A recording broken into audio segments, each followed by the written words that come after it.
রাঙ্গুনিয়া উপজেলা কোদালা ইউনিয়নত বিভিন্ন বাজার ও মহল্লাত বিএনপির ভারপ্রাপ্ত চেয়ারম্যান তারেক রহমান কর্তৃক উপস্থাপিত রাষ্ট্র কাঠামো মেরামতের ৩১ দফা বাস্তবায়নত গণসংযোগ ও লিফলেট বিতরণ করে চট্টগ্রাম উত্তর জেলা যুবদলের সাধারণ সম্পাদক এস.এম. মুরাদ চৌধুরী।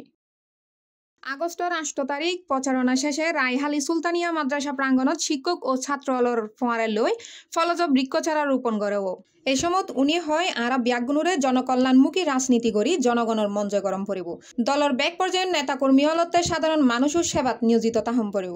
উক্ত কর্মসূচিত অংশ লয় কোদালা ইউনিয়ন বিএনপি সভাপতি শামসুল ইসলাম, সাধারণ সম্পাদক জাহাঙ্গীর মুস্তফা, বিএনপির সাবেক সভাপতি সাদেক মাওলানা নুরুল আজিম, দক্ষিণ রাঙ্গুনিয়া থানা যুবদল সদস্য সচিব খালেদ হোসেন চৌধুরী রাসেল, শোয়েব কাদের, ফারুক খান রাসেল, কোদালা ইউনিয়ন যুবদলের আহ্বায়ক সেলিম ডালিম, সদস্য সচিব ইমরান, জবুর, সরববাটা ইউনিয়ন যুবদল আহ্বায়ক খাইরু, সদস্য সচিব জাহেদ, ছাত্রনেতা কাজী সোহান, বয়ান, শহীদুল্লাহ, এনাম, মিজান, সাইদ তাসিন, মাওলানা নিয়ামত জাহেদ সহ আরো বোধকেও। ডেস্ক নিউজ, সি+ টিভি, চট্টগ্রাম।